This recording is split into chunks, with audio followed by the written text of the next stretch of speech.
Bonjour et bienvenue. Alors aujourd'hui, énergie romantique, énergie, je l'espère, douce, tendre et propre aux retrouvailles. On va faire un tirage sentimental en miroir en utilisant le tarot de Jane Austen pour caractériser la manière dont vous voyez cette personne, quels sont vos sentiments, quelles sont les actions que vous aimeriez que cette personne mette en place. Et on va utiliser le Romantic Tarot pour voir la même chose, mais du côté de la personne de votre cœur. Là, en boucle, j'ai une chanson qui s'appelle Promise Me, de Beverly, je ne sais plus quoi. Et donc, dans cette chanson, donc c'est une chanson en anglais, qui dit « Promets-moi que tu m'attendras, je serai bientôt à la maison. » Et je veux voir si on a cette énergie-là dans les cartes. Là, on a effectivement le 10 de denier, donc l'envie effectivement d'une vie plus stable émotionnellement parlant, avec une sorte de fondation, de quelque chose de solide, hein, d'un couple solide, uni devant tout le monde. Alors, je parle pas de mariage, hein, je parle potentiellement d'un couple aux yeux du monde, un couple engagé l'un vis-à-vis de l'autre. Allez, comment est-ce que vous voyez cette personne? Quels sont vos sentiments? Et quelles sont les actions que vous voulez que cette personne mette en place vis-à-vis de vous?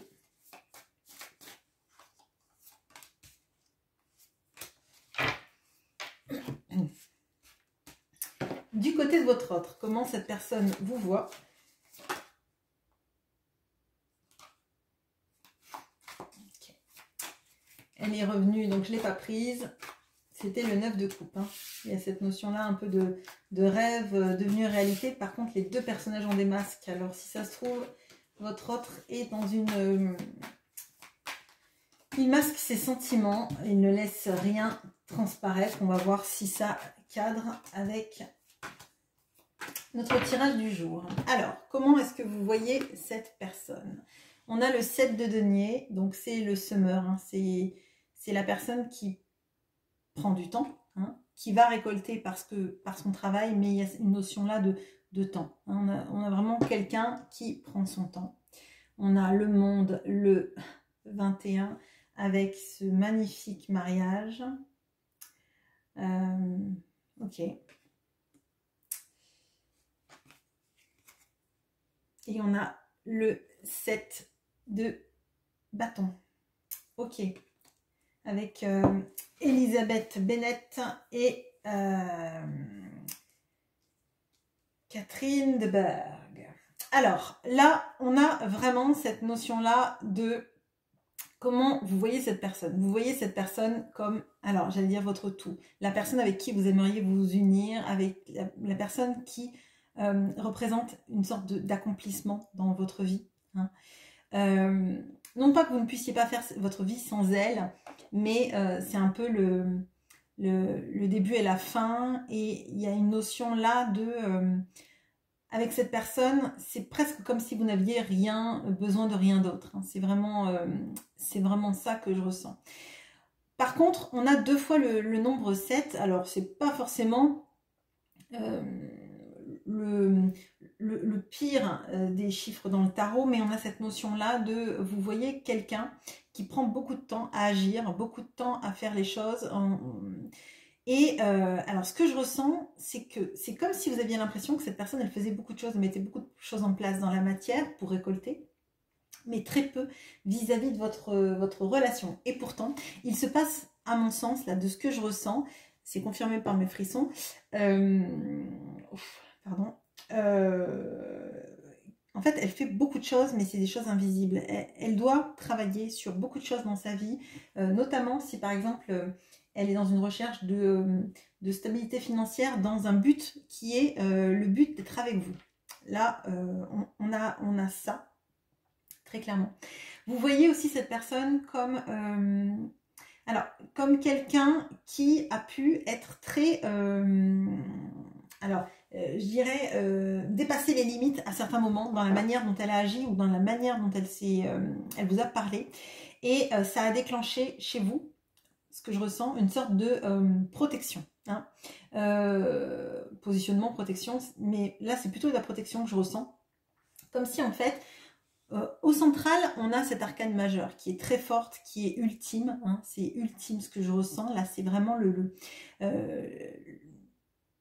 être uni avec cette personne. Là, ce que je ressens, c'est vraiment le paroxysme du bonheur dans l'idéal, mais il y a des sortes de freins, notamment le fait que l'attitude de cette personne et notamment potentiellement le temps qu'elle prend à agir, à manifester des choses, à vous montrer aussi les choses, vous pousse à vous protéger d'elle, hein, enfin protéger d'elle. Non pas qu'elle vous fasse du mal physiquement, hein, mais de ses énergies, ou peut-être de tous les sentiments que vous essayez de cadenasser parce que vous vous dites, ben cette personne ne fait rien, j'en ai l'impression, etc. Elle vient pas vers moi, elle prend trop de temps à agir, elle me dit même peut-être même pas qu'elle m'aime ou à quel point je compte pour elle. Et il faut que je me protège de son incursion dans ma vie, de ce que je ressens et même potentiellement du fait que mes sentiments à moi sont exacerbés pour cette personne alors qu'elle ne me donne si peu. Ok, vos sentiments, même si on en a une idée là. On a la roue.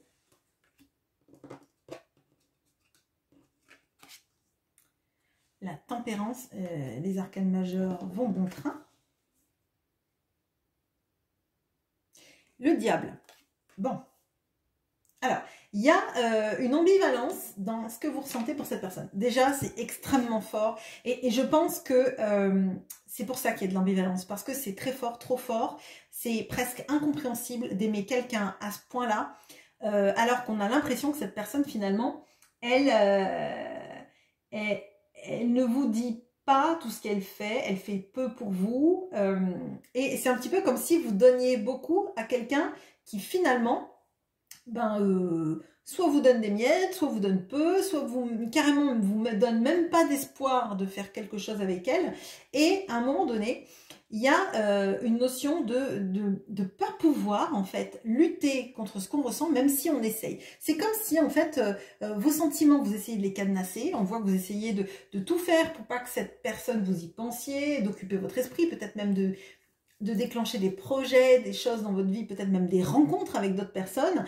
Et pourtant, c'est elle qui ressort toujours dans votre cœur, dans votre tête. Vous n'arrivez pas à la chasser. Cette personne, vous aimeriez qu'il y ait quand même un dialogue qui puisse s'apaiser et que vous arriviez enfin à coexister dans vos manières de voir les choses. Là, on sent quand même que dans vos vies, vous n'arrivez pas à vous parler de la manière dont il le faudrait, en tout cas dans une manière d'apaiser les choses et d'arriver à comprendre. Là, déjà, vous, d'arriver à comprendre pourquoi vous ressentez ça si fort chez cette personne et qu'en même temps, on sent que vous voulez vous en protéger. On sent que vous n'avez pas forcément envie que cette personne, elle fasse des incursions. Alors peut-être que vous ressentez qu'énergétiquement parlant, vous la ressentez près de vous, que vous ressentez peut-être ses émotions. Vous rêvez peut-être beaucoup d'elle la nuit. Et vous vous dites, mais il faut que j'arrête parce que ça vire à l'obsession. Qu'est-ce qu'elle m'a fait? Pourquoi est-ce que je suis obsédée par cette personne? Pourquoi est-ce qu'elle me remplit tellement le cœur? Et pourquoi justement j'ai l'impression que c'est mon tout, mon alpha et mon oméga? Alors que finalement, elle fait peu de choses pour moi.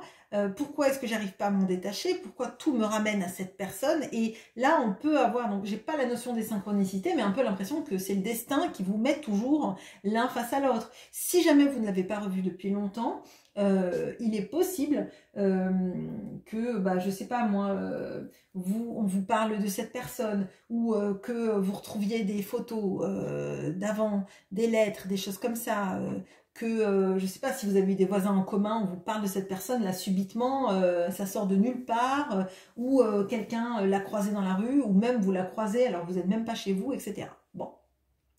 Donc là, c'est compliqué parce qu'en fait, moi, je sens que vous essayez de réfréner votre cœur, d'arriver à vous dire non, mais cette personne, elle n'est pas bonne pour moi, il faut que j'arrête, elle me donne peu.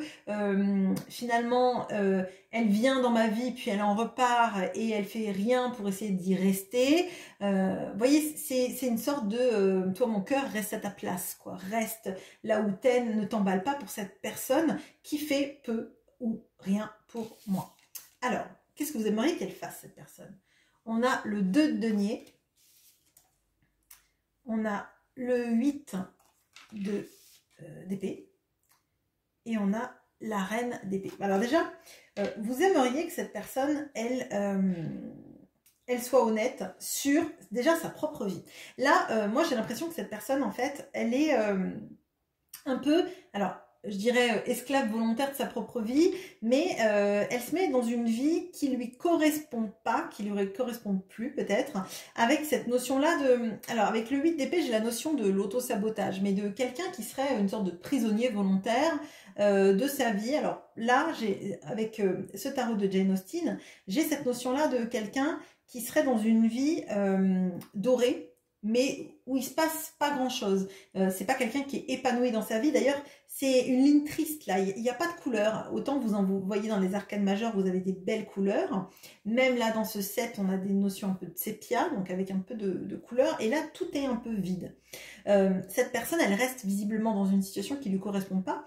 Ça peut être une situation de quelqu'un qui fait beaucoup la fête ou quelqu'un qui est très entouré et qui finalement reste dans des statu quo, à rester avec des gens qui l'aiment bien, mais qui le nourrissent peu, en tout cas qui n'épanouissent pas son cœur, vous voyez. Et cette personne, elle reste à l'équilibre, ça lui va bien, sa situation lui va bien.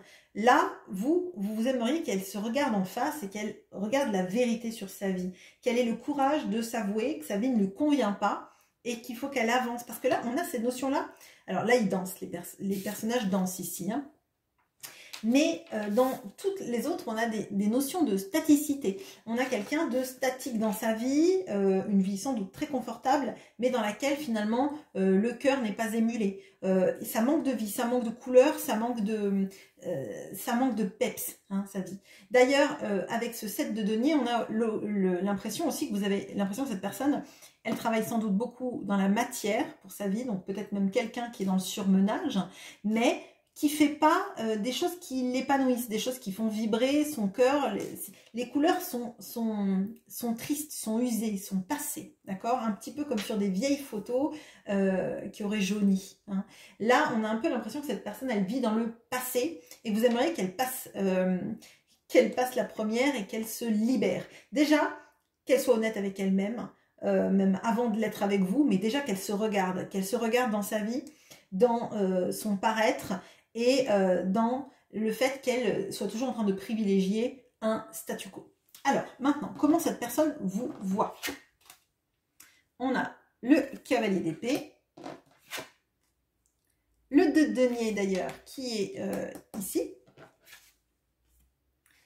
le 6 de bâton. Alors, comment elle vous voit cette personne? Alors déjà, vous dire les choses, c'est pas un problème visiblement, hein. Bon, peut-être que c'est un problème pour cette personne, mais ça, on ne nous le dit pas. On nous montre par contre que vous n'avez pas de mal à regarder la vérité des autres en face, je dirais, hein. Je ne sais pas si vous regardez votre propre vérité, mais potentiellement si vous regardez le tarot, c'est que vous admettez aussi que parfois, on puisse aller toucher des points sensibles et les révéler. Donc là, vous, la vérité, c'est important. On voit que de toute façon, vous aimeriez que cette personne, elle se regarde en face et qu'elle regarde la vie en face. Donc, potentiellement, pour vous, dénicher les mensonges dans sa vie, c'est quelque chose que vous avez déjà dû faire et exprimer. Ok.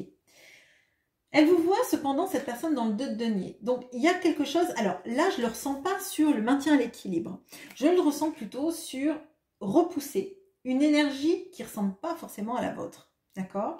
Là, moi, j'ai l'impression qu'en fait, vous rejetez des choix de vie de cette personne. Potentiellement, c'est ce qu'on a vu dans le tirage parce qu'ils ne correspondent pas à ce que vous ressentez de qui est cette personne vraiment. Et vous avez l'impression qu'elle se gâche dans une vie en noir et blanc, ou en tout cas une vie jaunie, on va dire. alors qu'elle a beaucoup de choses dont elle est capable. Cette personne, elle vous voit comme quelqu'un de charismatique, quelqu'un avec de l'ambition. Alors, c'est pas forcément de l'ambition dans le terme carriériste, mais vous êtes moteur pour votre propre vie et il y a quelque chose chez vous de la victoire et de l'accomplissement. Cette personne, elle sait que vous êtes capable de faire des grandes choses dans sa vie, d'accord? Dans votre vie, pardon. Et c'est étonnant parce que moi, j'ai l'impression que cette personne en face de vous, c'est quelqu'un qui réussit. Mais c'est quelqu'un qui n'a pas l'impression, vous voyez, comme si en fait elle était sur la route de la réussite, mais elle n'est jamais arrivée, ok? Et vous, elle imagine qu'en fait, vous avez vous avez le GPS qui vous mène à bon terme et vous savez exactement comment mener les choses dans votre vie. Peut-être que c'est pas l'impression que vous avez, vous. Peut-être qu'il vous manque de l'abondance, peut-être que on a cette notion-là, mais cette personne, elle sait que vous êtes capable de grandes choses.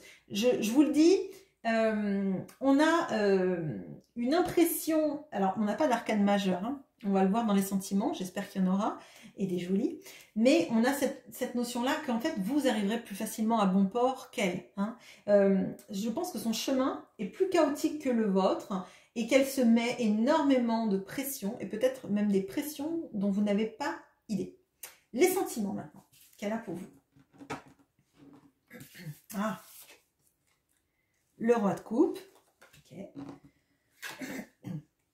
Le magicien, et on a l'arcane sans nom, la mort. Ok, alors, bon. Qu'est-ce que cette personne ressent pour vous? Donc déjà, on a le roi de coupe, donc elle ressent de l'amour, mais c'est pas l'amour qui se dit. Le roi de coupe, c'est pas le beau parleur du tarot, c'est même plutôt celui qui ressent mais qui intériorise énormément. Hein. C'est quelqu'un qui a des sentiments, qui est à l'aise avec le fait d'avoir des sentiments, mais qui n'est pas du tout à l'aise avec le fait de les exprimer.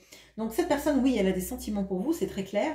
On a deux arcanes majeures en plus, donc il y a quelque chose de ce que vous lui faites expérimenter et de l'amour qu'elle ressent et de l'envie de créer avec vous. Hein, je vous le dis, même si c'est pas dans ce qu'elle aimerait faire, on sent qu'il y a de ça.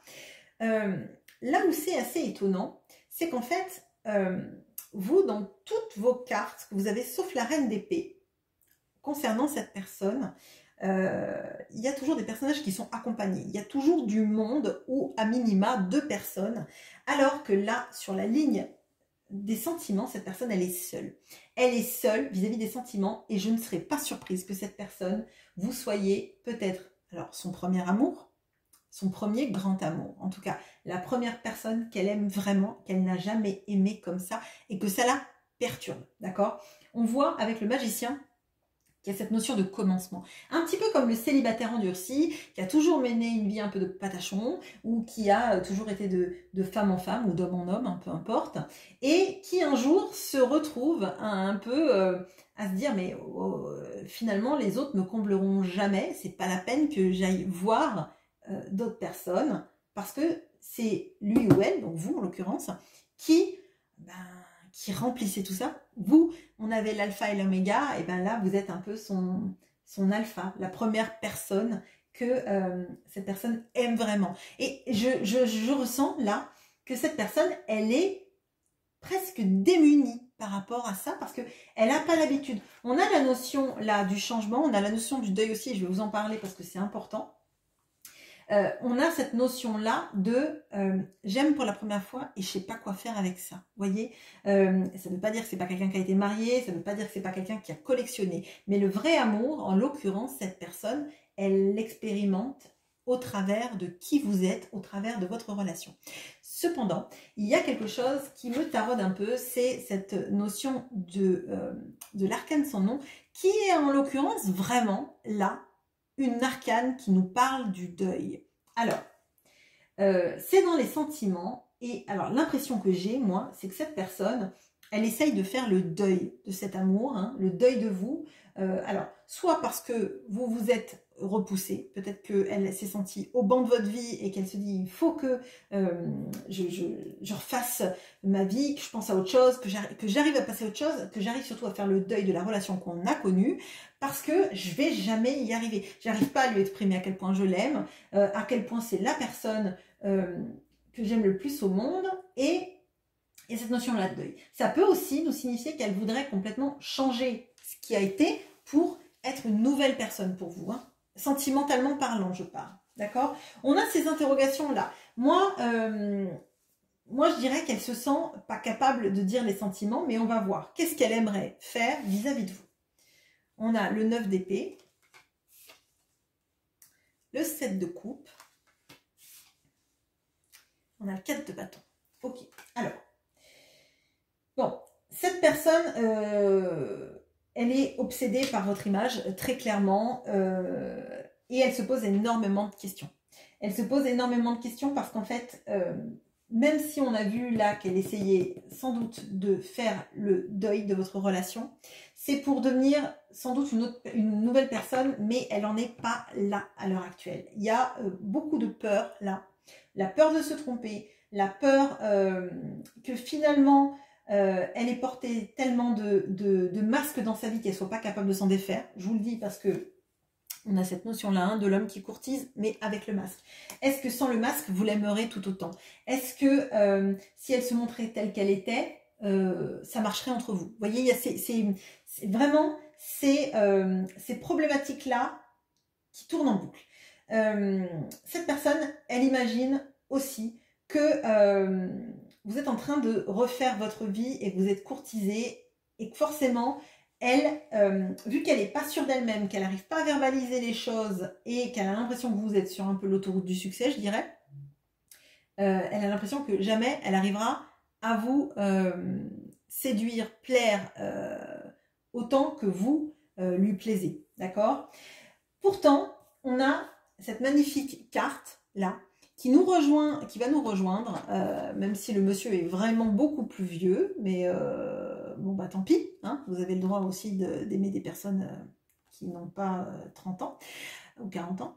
On a vraiment cette notion-là. Ce qu'elle veut, c'est finalement la même chose que vous, dans ce que vous représentez, c'est d'être unis avec vous. Là, alors, autant j'ai pu vous dire, il n'y a pas forcément de notion de mariage, autant là, je pense qu'on a quelqu'un de beaucoup plus romantique que ce que vous imaginez. Mais on a aussi quelqu'un qui est pétri de ses peurs, qui ne sait pas verbaliser les sentiments.